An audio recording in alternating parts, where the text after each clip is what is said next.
మత్తు వదిలింది. ఇప్పుడు అసలు కిక్కు దిగుతోంది. ఏపీని కుదిపేసిన వేల కోట్ల భారీ లిక్కర్ స్కామ్ ఇప్పుడు తాడేపల్లి ప్యాలెస్ గుండెల్లో రైళ్లు పరిగెత్తిస్తోంది. నిన్నటిదాకా ఇవి కేవలం ఆరోపణలే అనుకున్నాం, కానీ ఇప్పుడు ఈడీ ఎంట్రీతో సీన్ మొత్తం రివర్స్ అయింది. ముడుపుల పాపంలో ఎంపీ మిథున్ రెడ్డికి ఈడీ సమన్లు జారీ చేయడం, అదే టైంలో విజయసాయిరెడ్డి వెనుజిలా ట్వీట్ బాంబు పేల్చడం యాదృచ్ఛికమా లేక పక్కా స్కెచ్చా?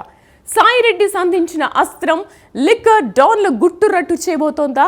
తీగలాగితే డొంక కదిలినట్టు ఈ స్కామ్ ఎపిసోడ్ ఇప్పుడు ఏ పెద్ద తలకాయను టార్గెట్ చేయబోతోంది? ఇది కేవలం విచారణకేనా లేక సంచలన అరెస్టులకు కౌంట్ డౌనా? Delhi to Tadepalli via liquor scam గా మారిన ఆ విశేషాలు ఇప్పుడు చూద్దాం.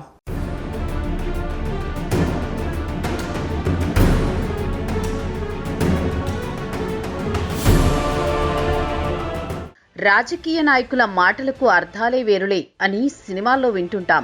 కానీ ఇప్పుడు ఆంధ్రప్రదేశ్ రాజకీయాల్లో చూస్తుంటే అది అక్షర సత్యం అనిపించక మానదు.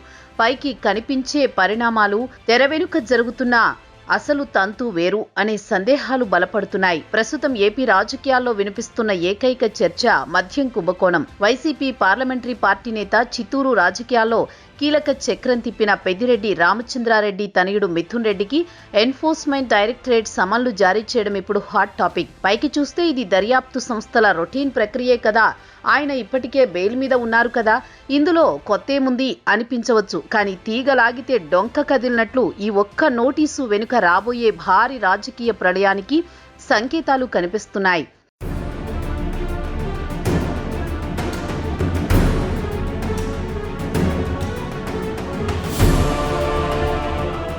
రాజకీయాల్లో ఏది యాదృచ్ఛికం కాదు. మిథున్ రెడ్డికి ఈడీ నోటీసులు రావడానికి వైసీపీ మాజీ నేత విజయసాయిరెడ్డి చేసిన సంచలన ట్వీట్ కు మధ్య ఉన్న లింక్ ఇప్పుడు రాజకీయ వర్గాల్లో ప్రకంపనలు సృష్టిస్తోంది. అమెరికా బలగాల వెనిజువెలా మాజీ అధ్యక్షుడు నికోలస్ మదురోను అరెస్ట్ చేసి తీసుకువెళ్లిన ఘటనను ప్రస్తావిస్తూ విజయసాయిరెడ్డి చేసిన ట్వీట్ సాధారణమైనది కాదు. చుట్టూ ఉన్న కోటరీ అమ్ముడుపోతే ఎలాంటి ప్యాలెస్ లో ఉన్న వారికైనా ఇదే గతి పడుతుంది అంటూ ఆయన చేసిన వ్యాఖ్యలు ఎవరిని ఉద్దేశించినవి? ప్యాలెస్ అని ఆయన సంబోధించింది తాడేపల్లి ప్యాలెస్నా, కోటరీ అని ఆయన వేలెత్తి చూపింది జగన్ చుట్టూ ఉన్న నలుగురినా అనే చర్చ ఇప్పుడు రచ్చగా మారింది.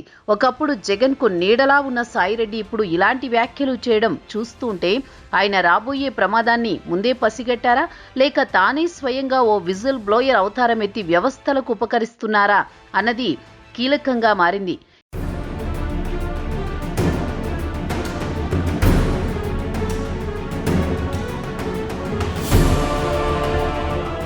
కేంద్ర దర్యాప్తు సంస్థల పనితీరును గమనిస్తే వారి టైమింగ్ ఎప్పుడూ అత్యంత కీలకంగా ఉంటుంది. ఢిల్లీ లిక్కర్ స్కామ్ తరహాలోనే ఏపీ లిక్కర్ స్కామ్లోనూ ఈడీ తన పంజా విసురుతోంది.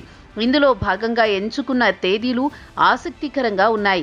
ఈ నెల 22న హైదరాబాద్లోని తమ కార్యాలయానికి విచారణకు రావాలంటూ ఇప్పటికీ విజయసాయిరెడ్డికి నోటీసులు జారీ అయ్యాయి. సరిగ్గా ఆ మరుసటి రోజే అంటే 23న మిథున్ రెడ్డిని విచారణకు పిలిచారు. ఈ వరుస సమన్ల వెనుక ఒక పక్కా వ్యూహం దాగి ఉందన్నది విశ్లేషకుల మాట. విజయసాయిని విచారించి ఆయన నుండి రాబట్టిన సమాచారంతో మరుసటి రోజు మిథున్ రెడ్డిని ఇరకాటంలో పెట్టే అవకాశాలు మెండుగా ఉన్నాయి. గతంలోనే విజయసాయిరెడ్డి ఈ కేసులో కీలక సమాచారం ఇచ్చారని, సిట్ విచారణలో ఆయన వెల్లడించిన అంశాలే కేసును ఈ మలుపు తిప్పాయని వార్తలు వచ్చాయి. ఇప్పుడు ఈడీ కూడా అదే బాటలో ఒకరి స్టేట్మెంట్ ను మరొకరి ముందు పెట్టి అసలు నిజాలను నిగ్గులు తేల్చే పనిలో పడింది. ఈ 2 రోజుల విచారణ ఏపీ రాజకీయాల్లో పెనుమార్పులకు నాంది పలికే అవకాశం లేకపోలేదు.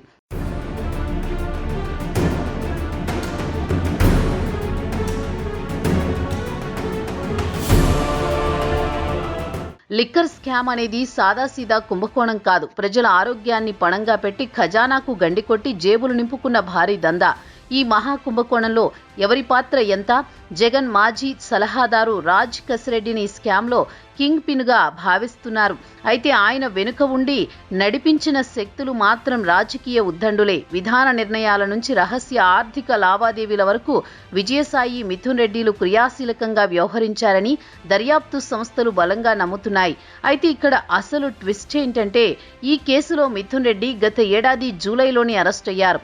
రిమాండ్ అనంతరం ప్రస్తుతం బెయిల్పై బయట ఉన్నారు.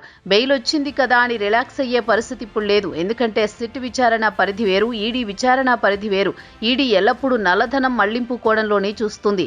వేల కోట్ల ముడుపులు ఎక్కడికి వెళ్ళాయి, ఎలా వెళ్ళాయి అన్నది ఈడీకి కావలసిన అసలు సమాచారం.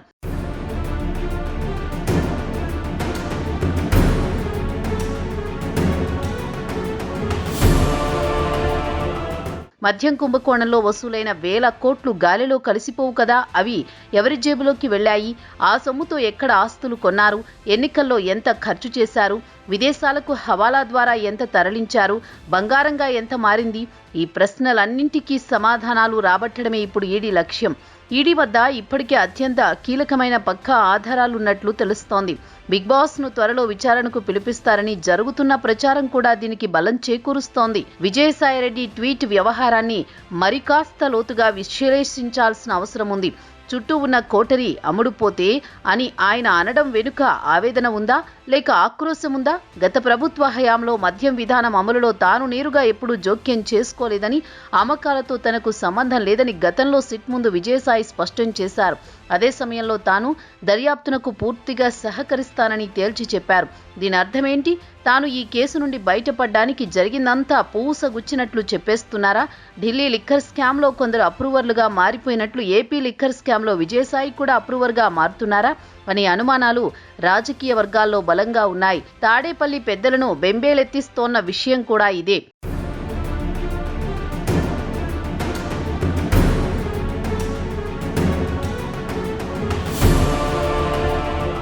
ప్రస్తుతం ఏపీలో అధికారంలో ఉన్న టీడీపీ, జనసేన, బీజేపీ కూటమి ప్రభుత్వం చాలా స్పష్టమైన అజెండాతో ముందుకు వెళుతోంది. అది కేవలం 5 ఏళ్ల పాలన కాదు, 2029 ఎన్నికలే లక్ష్యంగా కొత్త వ్యూహాలను రచిస్తోంది. అందులో ప్రధానమైనది గత ప్రభుత్వ అవినీతిని, గుట్టును ప్రజల ముందు ఉంచడం. ఒక పక్క చంద్రబాబు పరిపాలనపై పట్టు బిగిస్తూనే మరోపక్క స్కామ్ల విచారణలో వేగం పెంచారు.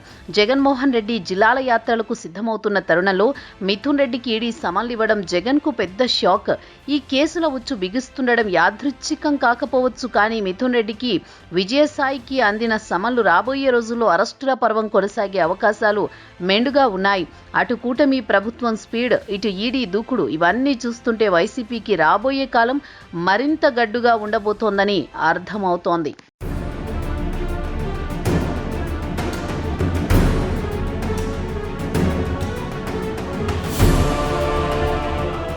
ఇది కేవలం నోటీసుల వ్యవహారం మాత్రమే కాదు, ఒక పార్టీ పునాదులు కదిలే సౌండ్. చట్టం తన పని తాను చేసుకుపోతుంటే చేసిన తప్పులు మాత్రం నీడలా వెంటాడుతూనే ఉంటాయని ఈ పరిణామాలు బలంగా హెచ్చరిస్తున్నాయి. ఈడీ ఆఫీసులో జరగబోయే ఈ విచారణ తాడేపల్లిలో ఎలాంటి రాజకీయ భూకంపం సృష్టిస్తుందో కాలమే నిర్ణయిస్తుంది.